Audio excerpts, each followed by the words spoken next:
저 중에 뭘 유료로 과거 글도 지금 수정하면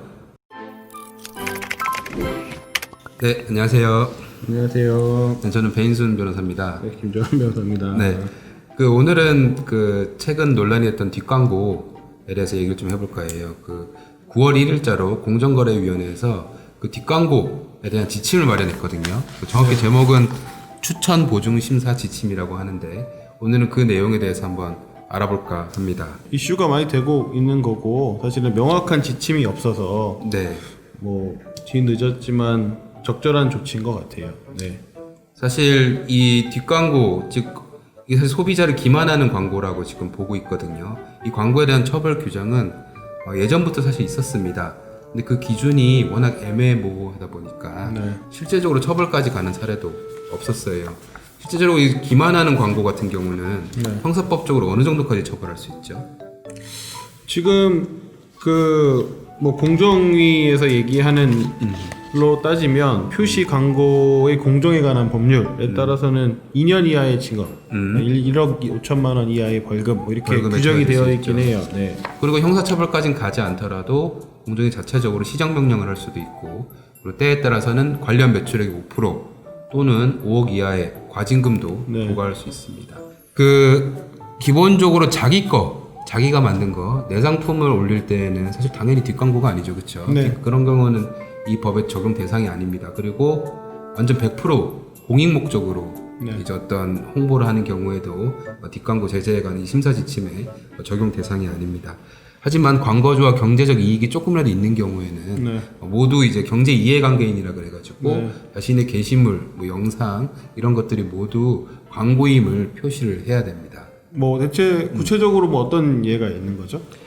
현금을 받는 경우도 있을 테고요, 상품권을 받는 경우도 있을 테고, 적립금을 받는 경우도, 그리고 좀 더 싸게 물품을 제공받는 경우, 동업을 해가지고 수익을 분배하는 경우, 그 표시 위치도 사실 중요해요. 예를 들어서 한번 볼까요? 부적절하게 공정에서 판단한 여러 가지 예시들이 있는데요. 댓글에 표시한 경우, 인스타 같은 경우 더보기 눌러야 되는 거 있지 않습니까? 더보기 눌러야지 뜨는 경우도, 그리고 블로그 글 중간에 이건 광고다 적어가지고 본문 내용하고 섞여가지고 광고인지 명확히 알 수 없는 경우, 유튜브 같은 경우는 영상 설명란 이것도 부적절합니다. 해시태그에다 광고로 표시하는 건 적절한데요, 그 광고란 표시가 반드시 첫 번째 해시태그에 있어야 돼요. 애매한 표시 내용도 부적절하다고 보고 있어요. 가령 체험단, 누구로부터 선물을 받았다, 숙제를 한다, 서포터즈다, 홍보성 글이다, 이런 것도 다 부적절한 표시로.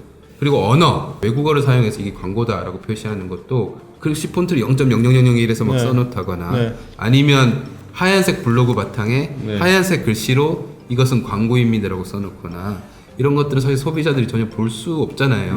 적어놓긴 했지만 이런 경우도 다 기만적 광고에 해당되기 때문에 그렇게 표시해서는 안 됩니다. 그러면 영상이 이렇게 한 30분짜리 영상이 있는데 거기에 이렇게 하단에 본 영상은 유료 광고를 포함합니다, 이렇게만 딱 되는 영상들이 꽤 있어요. 제가 이제 그거 보면서 항상 궁금했던 건 저 중에 뭘 유료 광고 한다는 거지? 이게 항상 궁금했거든요. 구체적으로 뭘 광고하고 있는지도 표시해야 되는 건가요? 사실 구체적으로 광고 표시하는 거는 공정위보다는 그 광고 효과를 누리려고 하는 사람이 사실은 적시하는 게 맞겠죠. 다만 이제 공정위는 유튜브 화면 처음에 보면 좌측 하단이나 우측 상단이나 광고라고 뜨는 거 있지 않습니까? 그 정도로 뜨는 것은 적절하게 표시가 됐다고 지금 보고 있습니다. 그러니까 구체적으로 특정해서 뭘 광고한다까지는 표시하지 않아도 된다? 그것까지는 표시하기 실질적으로 좀 힘들죠. 정리하자면 어쨌든 명확하게 그 영상을 시청하거나 인스타를 확인하거나 블로그를 확인하는 시청자가 명확하게 광고임을 인식하여야 한다는 것이 공정위의 입장이라고 당연하죠. 볼 수 있겠네요.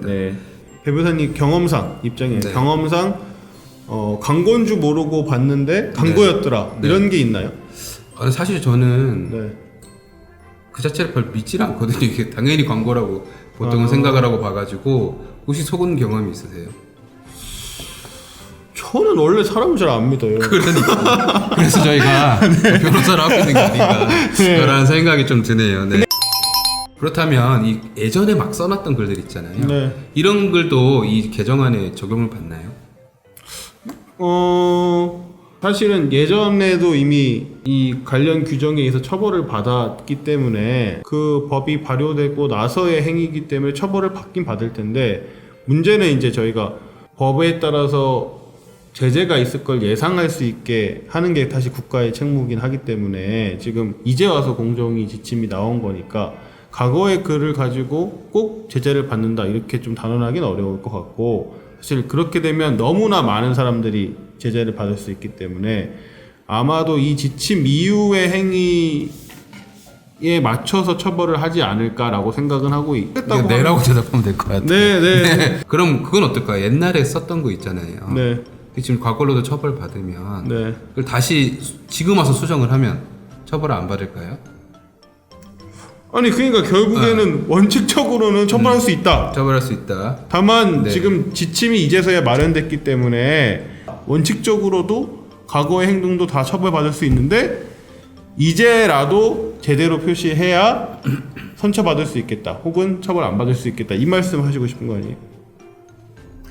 과거 글도 지금 수정하면 사실 원칙적으로 처벌할 수 있는데요. 대체적으로는 이제 처벌하지 않습니다. 그러니까 그 말을 하고 싶은 거죠. 네, 아니 그러니까 지금 결국엔 너무 길게 하셔가지고. 지금까지는 개인이 뒷광고를 이제 형사처벌까지 받은 사례는 없는데요.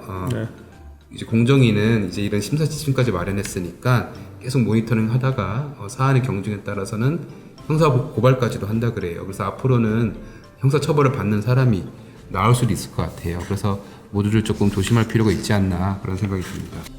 뭐 복잡하게 설명을 드렸지만 뭐 결론적으로 말씀을 드리면 이제 저희 일반인의 관점에서 저거 기망 아니야? 저거 속이는 거 아니야? 이런 방식의 지금 광고는 사실상 이제 유튜브나 인스타를 통해서 못하게 됐다 이렇게 결론 내릴 수 있겠고, 제가 생각할 때는 더 자세한 건 우리 배 변호사님이 지금 이 내용에 대해서 블로그를 하시고 계시기 때문에 그 부분 통해서 확인하시면 좋으실 것 같습니다.